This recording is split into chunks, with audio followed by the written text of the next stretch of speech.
रणथंभौर नाम के जंगल में एक अप्पू नाम का हाथी रहता था। वो जंगल में अकेला था और वहीं पर पेड़ पौधे खाकर जीवन गुजारता था। एक दिन अप्पू हाथी खाना खाने के लिए जंगल में घूम रहा था।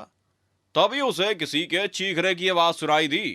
अरे बचाओ, कोई मुझे बचाओ, मैं दर्द से मर रहा हूँ, कोई बचाओ मुझे। अरे, ये किसकी आवाज है? शायद कोई मुसीबत में है। मुझे जल्दी से उसकी मदद करनी चाहिए। हाँ। अप्पू हाथी आवाज की दिशा में आगे बढ़ता जाता है।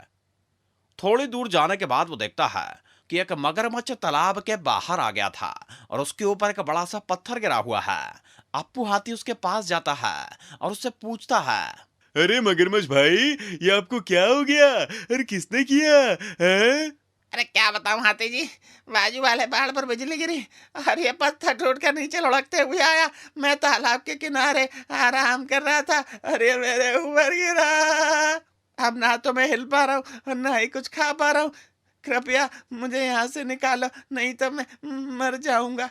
अप्पू हाथी थोड़ा सोचने लगा। क्योंकि एक मगरमच्छ है, मैं इस पर भरोसा कैसे करूं?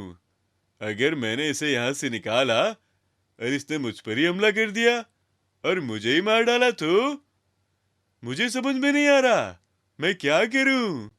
अप्पू हाथी को सोचता हुआ देखकर मगरमच्छ कहता है। अरे अप्पू हाथी, तुम ज्यादा सोचो मत। मैं जानता हूँ कि मैं एक मगरमच्छ हूँ और तुम मुझ पर भरोसा क्यों करोगे, हैं? लेकिन मेरा विश्वास करो यार, तुम्हें नहीं खाऊंगा, कसम खुदा की रहा हूँ, लेकिन मुझे यहाँ से निकालो।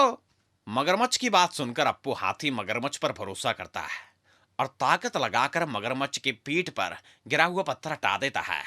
पत्थर के हटते ही मगरमच्छ अप्पू हाथी को धन्यवाद करता है और कहता है।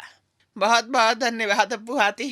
अगर आज तुम नहीं होते तो इस मुसीबत से कैसे निकलता मैं? शायद मर ही जाता, वाट लग जाती मेरी। लेकिन क्या है ना, काफी वक्त से मैं इस पत्थर के नीचे दबा हुआ हूं और मुझे बड़ी जोर की भूख लगी है और मेरे पास तुम्हें खाने के अलावा कोई रास्ता नहीं है। मुझे माफ कर देना। ऐसा कहकर मगरमच्छ अप्पू हाथी का पैर पकड़ लेता है और जोर से काटता है। अप्पू हाथी जोर से चिल्लाता है। मगरमच्छ के उससे कहता है।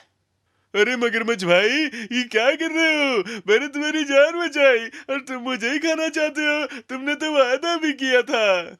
लेकिन मगरमच्छ कुछ नहीं सुनता और अपनी पकड़ हाथी पर ज्यादा पक्की बनाने के लिए और जोर लगाता है। तभी एक भालू वहां से गुजर रहा होता है।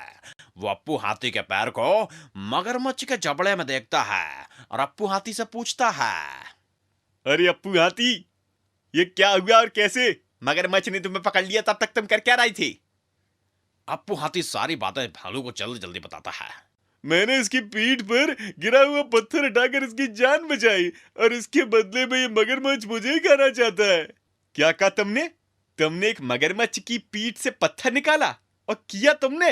ये यकीन नहीं हो रहा मुझे, क्योंकि मैंने सुना है हाथी सिर्फ लकड़ियां ही उठाते हैं। क्यों मगरमच्छ भाई, क्या अप्पू सच कह रहा है? हाँ हाँ, ये अप्पू हाथी सच कह रहा है। लेकिन मुझे यकीन नहीं हो रहा।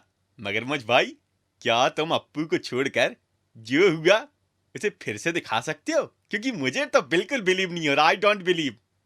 मगरमच्छ अप्पू हाथी को छोड़ता है और फिर भालू अप्पू हाथी से कहता है। चलो अब वो पत्थर मगरमच्छ की पीठ पे रख के दिखाओ, तभी मैं यकीन करूंगा कि अप्पू हाथी ने तुम्हें बचाया था मगरमच्छ जी।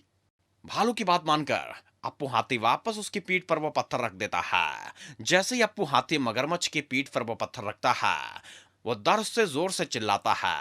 तभी भालू उससे कहता है। फंस गई ना मेरे जाल में। ये तो मेरी चाल थी मगरमच्छ महाराज।